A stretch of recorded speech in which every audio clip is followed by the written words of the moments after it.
ist die ESCtips Eurovision Road to Vienna Podcast. Eurovision Weg nach Wien Podcast. Warning. No Wiener jokes will be permitted during this broadcast. Join us as we sort the contenders from the duds with our adept panel of Eurovision experts. Good morning, good afternoon, good evening, depending on when you're listening to this. Welcome, bienvenue, willkommen, bienvenidos, benvenuti, benvindo, velkommen, tervetuloa, and if you're listening in Estonia, tere tulnud, to the first ESCtips preview podcast of the 2015 Eurovision Song Contest. We will be previewing the first half of the first semi-final. My name's Andy Redfern, at ScandieAndy on Twitter. So, who have we got here today? Well, we've got one very special guest. Usually we have at least two special guests, but this one is good enough for at least two or three. He writes about long-forgotten Eurovision songs and national finals at topsonineuroland.blogspot.com. He's a freelance broadcaster and journalist, and our hero. It's Tobias Larsson. How are you, Tobias? Well, thank you. That was, the introductions are always good at this place, but they keep getting better and better. I could listen to this kind of thing all day. Thank you for having me. Thank you for coming, and, well, we have to compliment you because we don't pay you, obviously. Our other guest, well, what can I say? Top Cat, the indisputable leader of the gang. He's the boss, he's a pip, he's the championship, he's the most tip-top Top Cat. He's the owner and writer of ESCtips.com and the producer of this podcast. Welcome, Gavin Lambert, the Gavster. I like that intro. You can stick with this. How are you? Stressed, overworked, but apart from that, absolutely fine, yes. So, let's get going on the order of the day. We are here to review the first 8 songs of the first semi-final of Eurovision 2015. They come from Moldova, Armenia, Belgium, the Netherlands, Finland, Greece, Estonia and Macedonia. We will not have little snippets of the songs due to copyright reasons, so we will just get straight on into the discussion. So, we start with Eduard Romaniuta with I Want Your Love for Moldova. We'll start with you, Tobias. Is this Eduard or Jedward?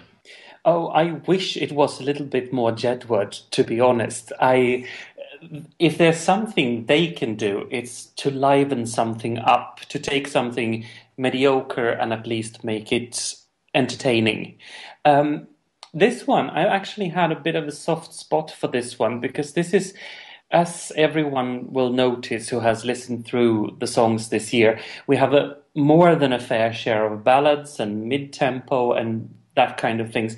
This is a very sort of in-your-face approach to pop music, sort of the kind of pop music that Sharon Studios in Stockholm would produce for Britney Spears or NSYNC or something like that some 15 years ago. And I quite like it. Or the attempt, at least.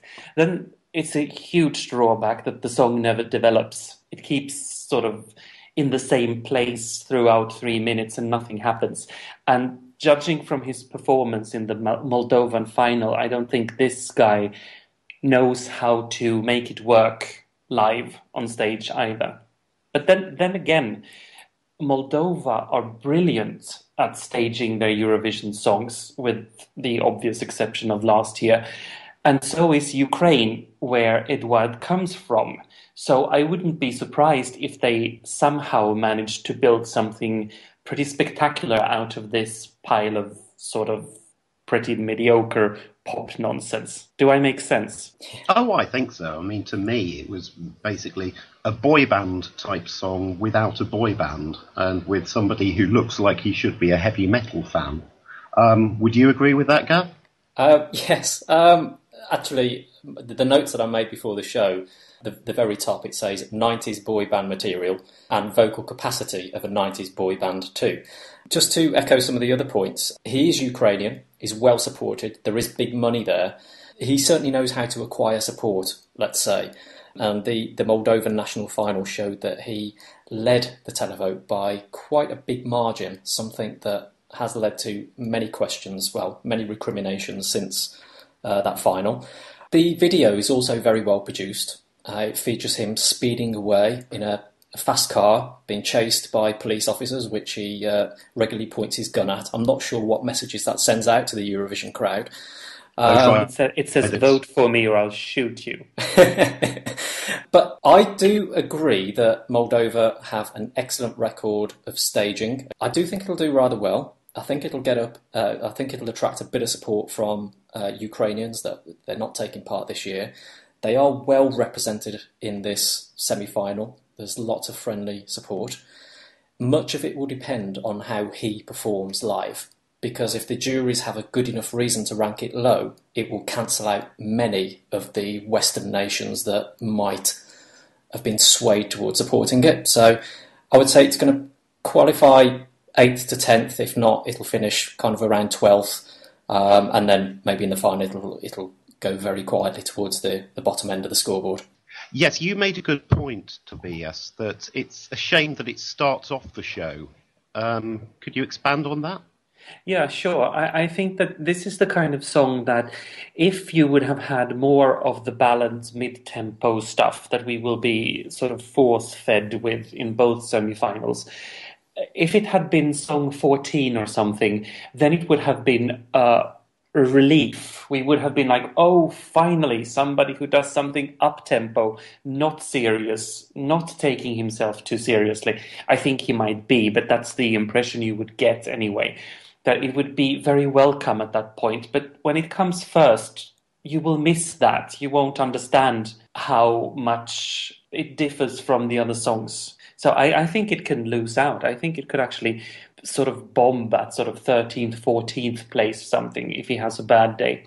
And besides, they made that really bad, tasteless Conchita Wurst kind of joke in the national final. And they won't be allowed to do that in Vienna, of course, but at the same time, it sort of sets the level for what this team finds acceptable. Okay, well, if you disagree and think that it will perform miracles, you can get 150 to 1 with Sky Bet on Moldova taking home the big prize.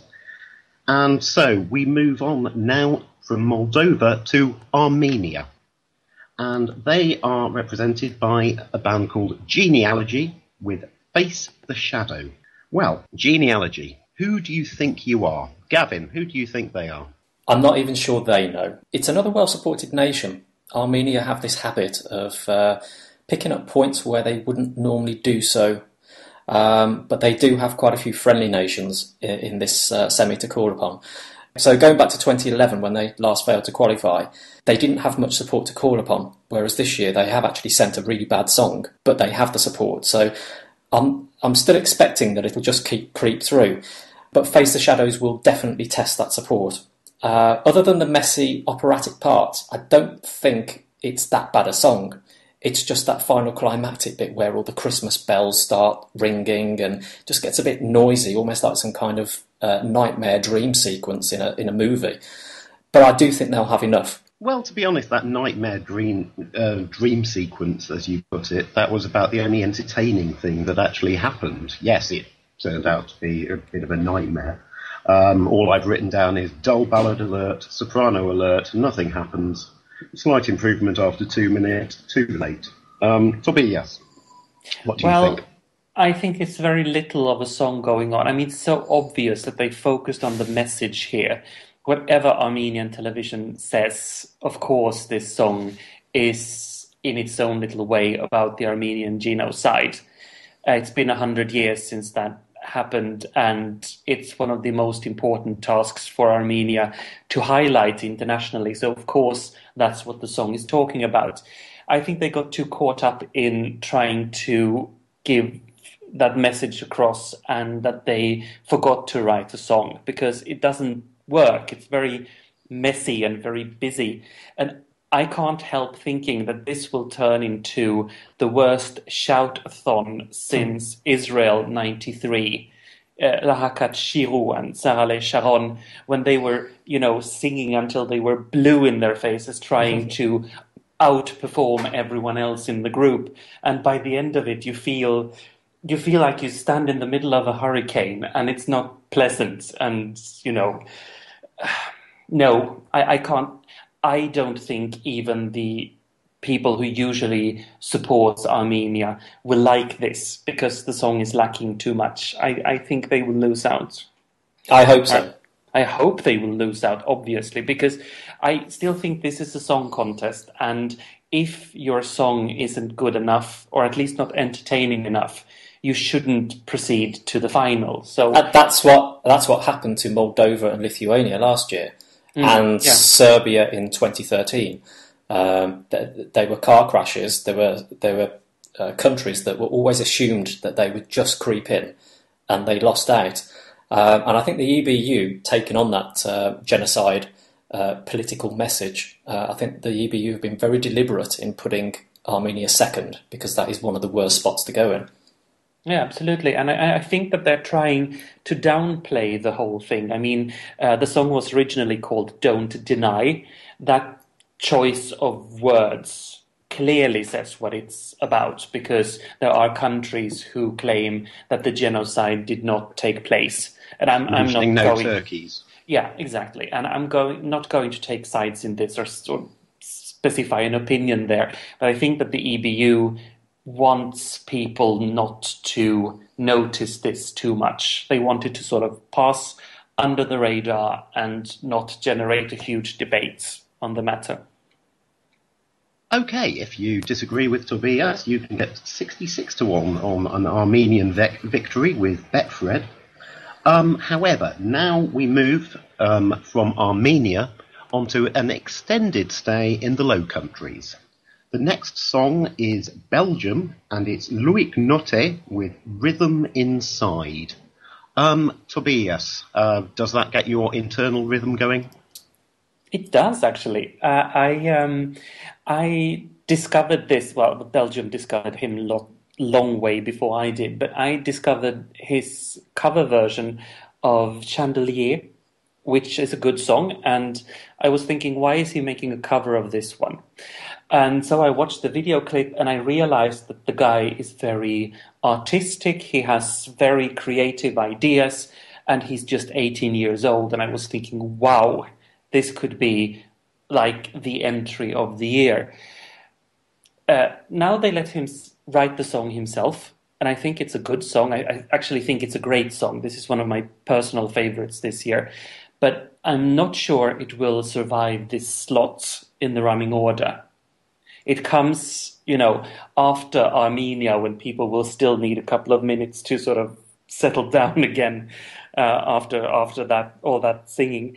I'm afraid that this one will pass people by. It will need a very solid performance, because it isn't your typical Eurovision song. It's not that easily retainable. But I hope that people will discover this guy, because I think he's brilliant. Gavin, would you agree with Tobias there? Yes, in terms of that, it's the strongest song in this semi, purely because of its originality and its staging potential. And it's definitely one of the most chart-worthy songs in the whole of Eurovision 2015 lineup. We know that Loïc has an exceptional voice. His version of Chandelier was noticed by Sia. And Belgium are definite dark horses and capable of a very high finish. Oh, that's my phone going off. Excuse me. Right, I just chucked it out of the way. Right, so Belgium are definite dark horses, and they are very, very capable of a high finish. But I do share Tobias's doubts about their position in this running order. But I do think there's enough here for the juries and the televoters to latch onto, bearing in mind that we know there's going to be a strong dance-led stage package, and we know the vocals are going to be strong enough. I think there's going to be enough there, and I could see, if the whole package comes together, it could even creep top 3. Okay, I mean, to be honest, I actually disagree with a lot of what you're saying. I quite liked the finger-tapping intro, and I admired the, kind of minimalist verses.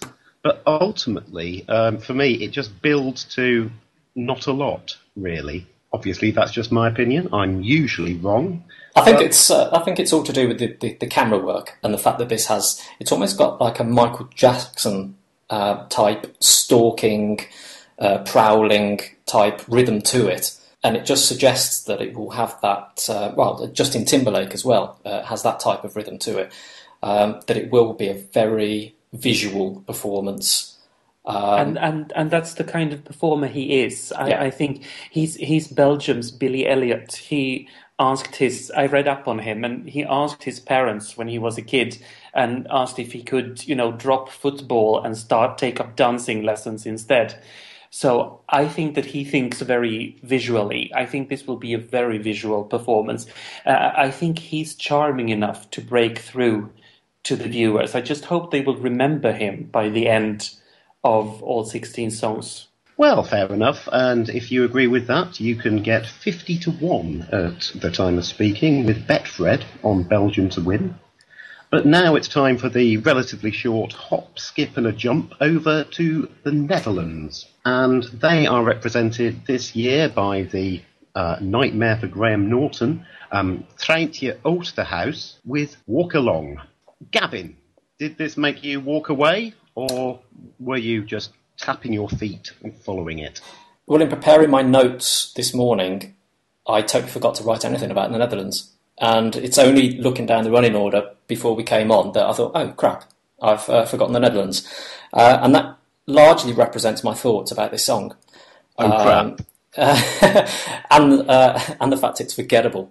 I kind of have this theory, and a few people have spoken to me about this. Are people going to vote for someone they can't pronounce the name for?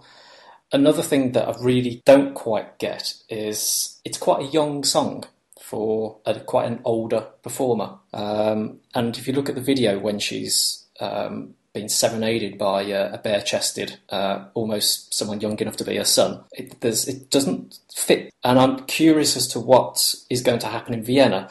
Now, they have got last year's choreographer and the year before's. Those regular listeners will understand that my grasp of European pronunciation isn't strong, but I'm reliably informed that this choreographer's nickname is Pancake, which I'll stick with that for the moment.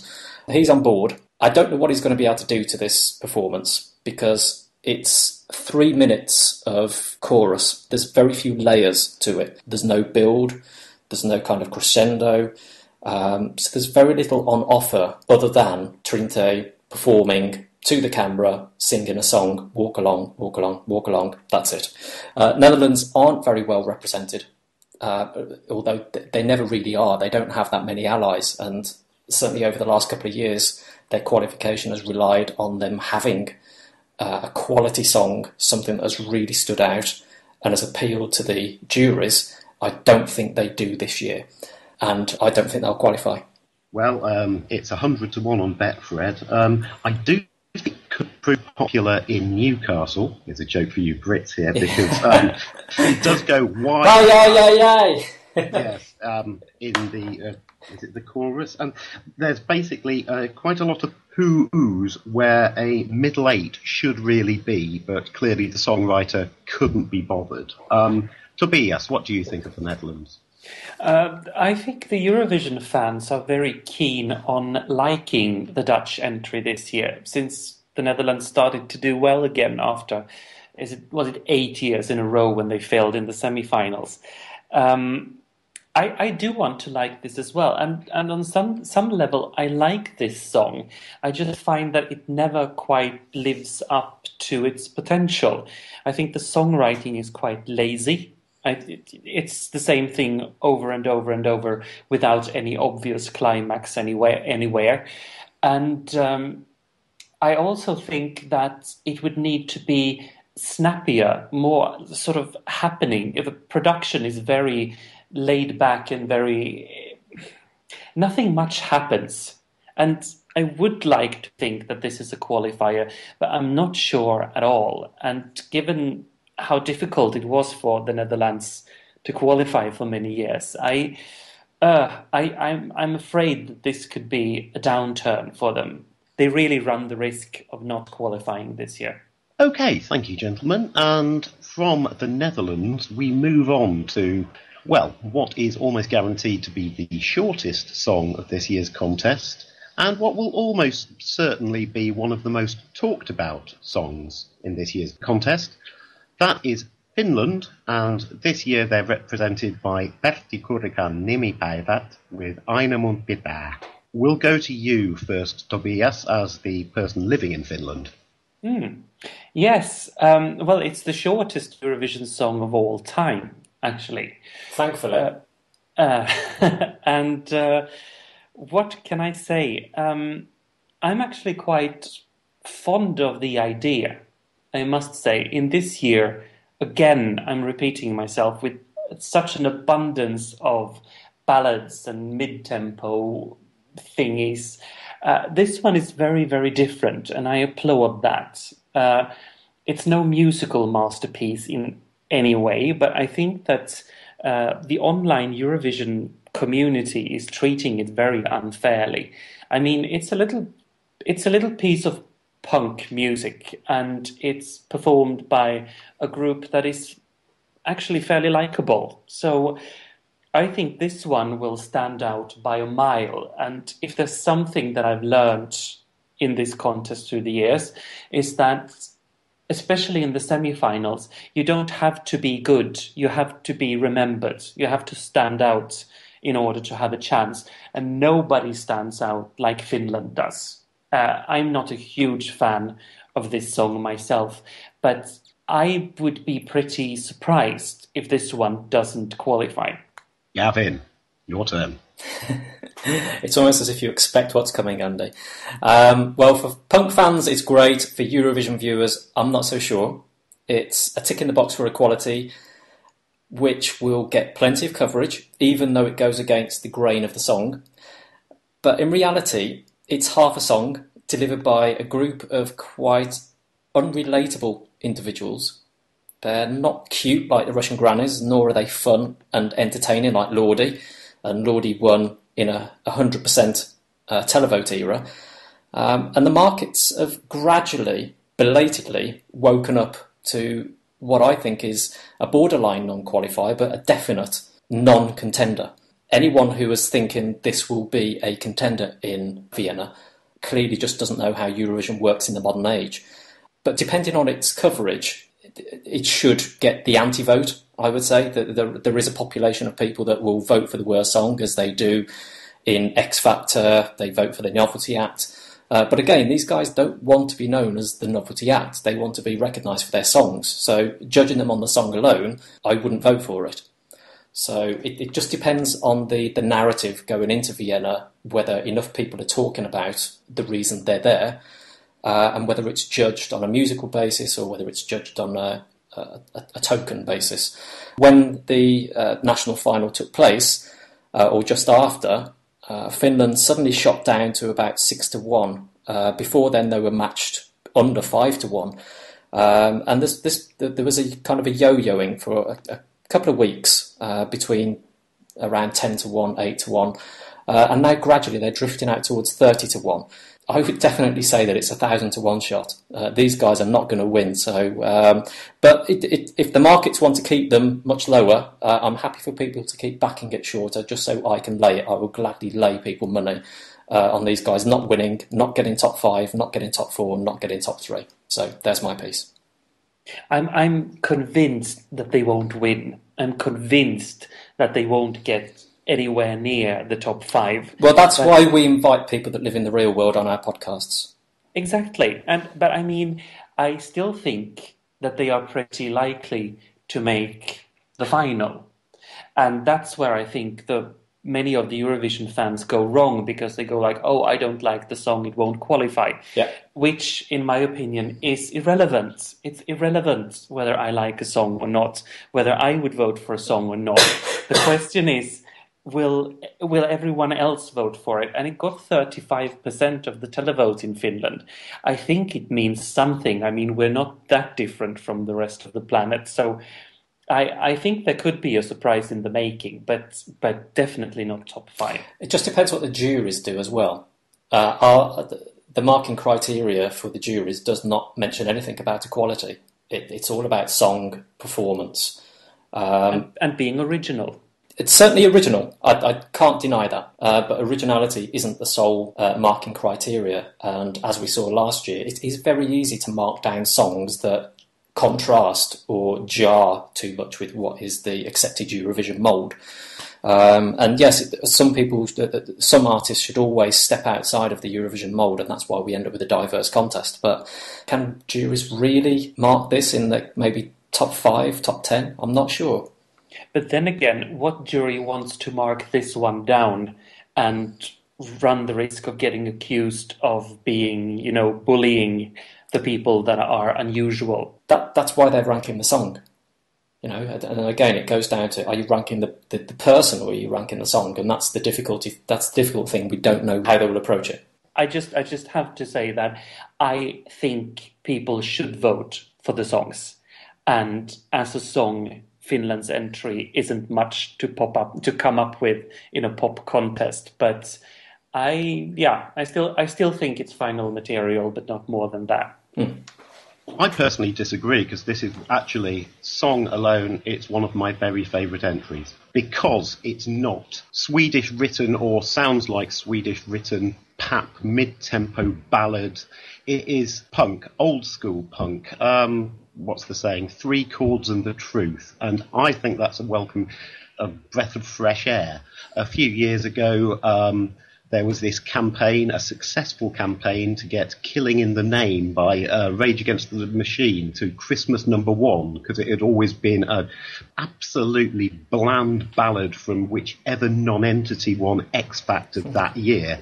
And that's the effect that Aina Monpita might have on Eurovision this year. Having said that, I agree it will not win. And quite frankly, I cannot see top 5. I could see top 10, and that's the limits. Yes, they will get a lot of coverage, and these are actually seriously impressive people, particularly the bassist, Simmo Helle, who speaks passable English. For somebody with learning difficulties, that's amazing. He's given speeches to the European Parliament before, so they are going to charm the pants off Europe. But that's just my opinion. I like punk. Okay, I just needed to put that opinion across, simply because the Venn diagram between people who like punk and major Eurovision fans is, well, a very small intersection and possibly just includes me. Having got that off my chest, breathe. Okay. Now we move from, cold Finland to sunny Greece. They are represented this year by Maria Elena Kyriakou with One Last Breath. Gav, I think I've just, in that rant, used up my one last breath, so can you take over, please? Gladly. Well, Greece have gone all serious this year, which may be a problem for them. The juries usually have a problem with with the Greeks' fun entries. So this attempt at a serious ballad might actually be more of a problem than if they'd have chosen Barisi's Ella, which was quite an entertaining, typical Greece fun song with a Zorba's dance bridge. Very fun, would have appealed to the televote masses, probably would have got slated, would have been mid to late table with the juries. Whereas I think this year the ballad never really goes anywhere. It's a dated ballad. It doesn't really have a strong message. And I don't think it will delight Greece's usual demographic. And I don't think it is one of the strongest ballads in this year's lineup to attract enough jury support to push Greece into the top 10. So I think it'll qualify naturally because of Greece's support. But I don't think it's going to be a strong final showing for them. Don't forget that there's a large Greek population in Australia as well. That's another one for you. Yeah, which is why they will qualify. Yeah. Okay, I mean, to be honest, I turned off after the first 5 seconds because it started with what for me in Eurovision songs is the piano intro of Doom. My next note was Kill Me Now. And my final note was, it would be more interesting if she took one last breath on stage and expired. Tobias, am I being fair? You're not being fair, of course, because there's a lot of people who love these kind of classical ballads. I think this is a decent ballad. I think the people who usually vote for Greece won't understand that this is the Greek entry. unless they pay huge attention to the flag and the name of the country written in small letters by the bottom of the screen, because it doesn't sound Greek in any way, and it's very unfair that many of us expect Greece to always sound a little bit ethnic, because they often do. The problem here is that it's a nice ballad and nobody votes for nice. I think this is very forgettable. It's pleasant for as long as it goes on, but I must have heard it some 5 to 10 times, and I can't recall what it's like. I can't remember what the chorus sounds like. It just completely escapes me every time. I think this is the year when there is a real risk for Greece that their fortune will change and that they will miss out and not even make the final. And on that night, it's got to happen sooner or later. We will have a party in Vienna if that happens. Well, Cyprus aren't voting in this semi, but as I said, they do have Australia. I dare say they'll get points from Australia.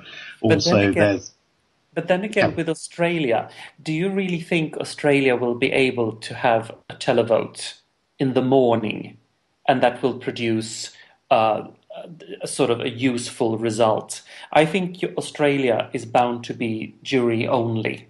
And how many Greeks will there be in the Australian jury? From Greece, we move north and to, with some bookies, the third favourite for this year's contest comes from Estonia. It is by Elina Born and Stig Rasta with Goodbye to Yesterday. Tobias, what do you think about Finland's near neighbours, Estonia? Elagu Eesti is all I can say. Like, long live Estonia. This was the early favourite to win. Everyone went bonkers and bananas about this one, even before it won the Estonian final. And yes, this is a quality song. I could see this one charting. I don't know all over Europe, but I could see it make the charts in Scandinavia, for instance, because it's very radio friendly and it's sort of modern in a sort of family friendly way. It reminds me of a duet that was big here some 10 years ago with Ville Valo and Natalia Avalon, a re-recording of Summer Wine, and that's the one I keep thinking of, and everyone else keeps comparing it to last year's Dutch entry for some reason. Oh, that's my doorbell. Pause. Oh, nice. Pause. I thought that wasn't mine there for a second. Yeah, he has a very interesting life, Gavin. It seems that people try to call him and try to visit him. Did you notice how nobody ever rang my doorbell? There we go. We did this? Well, it's the same here, yeah. Where were you? We're jealous of you because you seem to have a life outside of this podcast. Well, where was I? I could sort of, I was comparing it. People were comparing it to the Dutch entry. I think this is a really good song, and I think that it's well performed, not perfectly performed. His vocals are a bit too low for him. It doesn't sound perfect, but I think this is intriguing and pleasant, and I think this could, rather than this year's version of the Netherlands from last year, I think this could be this year's version of Armenia from last year, which everyone at some point thought was our winner.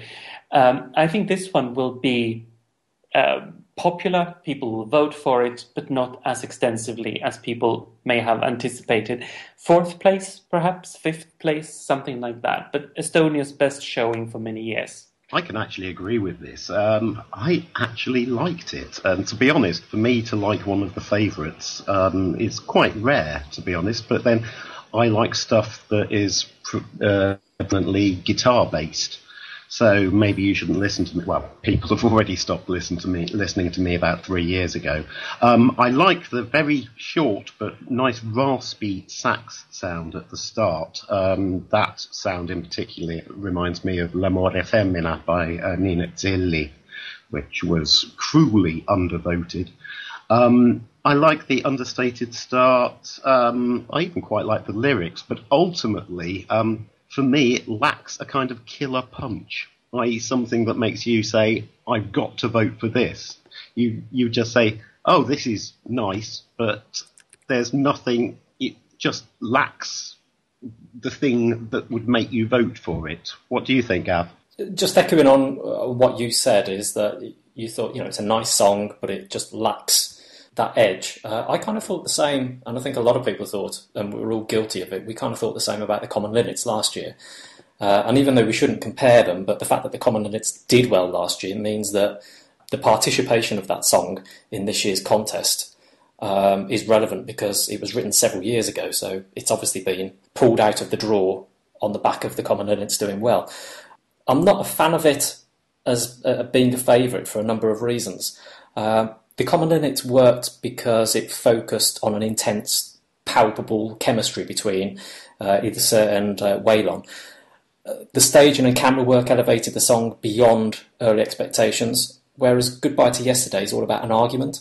And so far the staging has portrayed an uncomfortable distance and lack of chemistry between Alina and Stig. Stig also looks uninterested during much of the performance and lacks the gravitas and allure of Waylon. Alina also lacks likability, I think. There's almost a bit like a face like a smacked arse kind of thing, very aloof, not likeable, not as smiley as Ilse. Qualification, certainly not a problem, I'm not doubting that at all, but I still think they'll struggle on the televote in the final. Good staging would change my mind, but I'm not expecting that. I'm still expecting them to mirror the argument. And people don't tune into Eurovision to watch an argument or the fallout from an argument. They tune in for a love story or a really memorable dance or a powerful pop song. This isn't it. So you're saying that Estonia need more of an EastEnders audience? Yes, exactly that. Maybe they should just heat up the argument and start throwing things at each other. I think people might tune in to see that. I must add that since we have the two semi-finals, I think that predicting a Eurovision winner is so difficult because we don't know. Sorry, my phone is ringing. You are popular. Oh, I do have a live. Sorry, I'll be right back. Hello. Still unpopular. I will be unpopular. Unpopular. Vill du något speciellt? Ja, jag ringer om en stund. Yep, hej. He's going to ring back shortly. Yes, I will. I'm with you. Oh, you've been translating everything I've been saying. God, I need to stop. Only that bit, don't worry. In some different language. Where was I? Estonia. The part about how difficult. I think it's really, since we have the two semi-finals, I think it's really difficult at this stage to predict what's going to win the Eurovision final, because it's so much depending on the final running order. If you get drawn into the first half, for instance, your chances are so much lower than if you get drawn in the second part.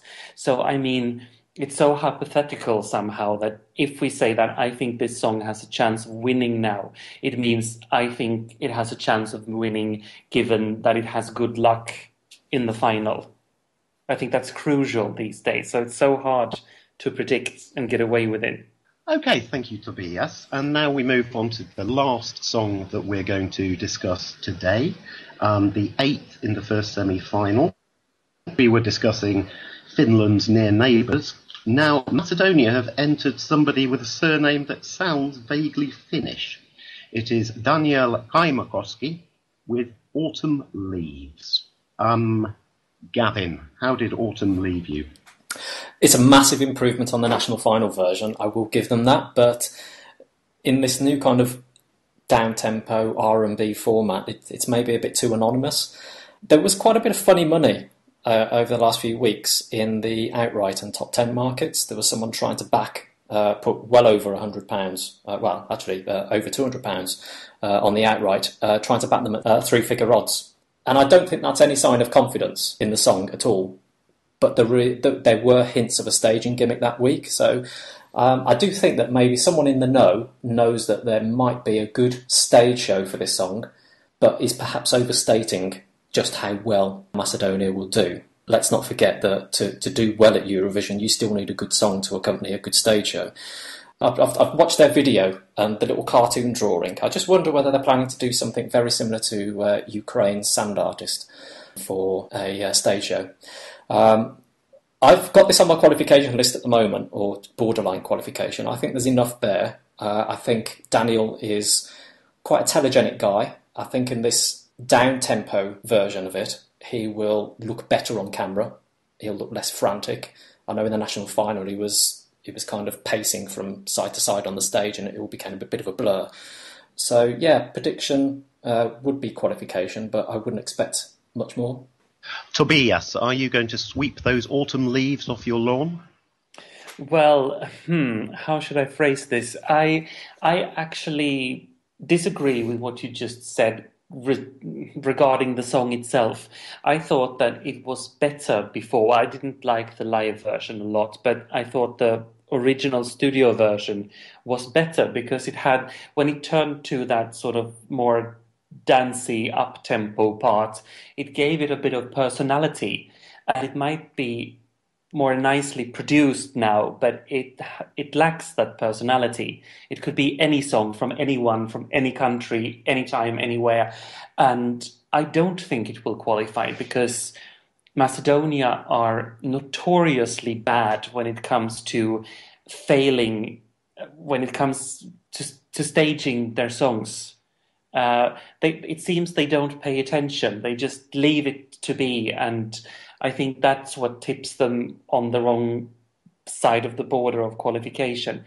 I think this one is too anonymous. I like the guy, I like the song, but I don't think it will stand out enough to be remembered by anyone, really. I would completely agree with you there. I mean, the only remarkable thing to me about this song were the lyrics, "I can see your colours change to red and gold." Now, I'm not sure if that's referring to patriotism or some bizarre medical condition particular to Macedonia. But my last note was, has it finished yet? So, yes, unremarkable going into the interval. Just another note Oh, yes, absolutely. On their voting strength. There's not a massive amount of voting strength, so yeah, I'll definitely side with Tobias in highlighting that it might just fall short. Looking at last year's jury scores, Macedonia, there's certainly a few question marks over where they're awarding points, so there could be one or two deals for Vienna. And on that bombshell, we end our first preview podcast of Eurovision 2015. My huge thanks once again to Tobias Larsson. You're welcome. And great thanks again and for producing to Gavin Lambert. Thank you for hosting, as ever. We will be back before too long, hopefully within a week or so, where we will discuss the second half of semi-final 1, which will feature Serbia, Hungary, Belarus, Russia, Denmark, Albania, Romania and Georgia. But until then, it's me, Andy Redfern, saying good morning, good evening, good night, wherever you are. Thank you. ESCtips.com will return with another show soon. In the meantime, show us some love by following us and sharing this podcast with your Facebook and Twitter friends. Until next time, auf Wiedersehen.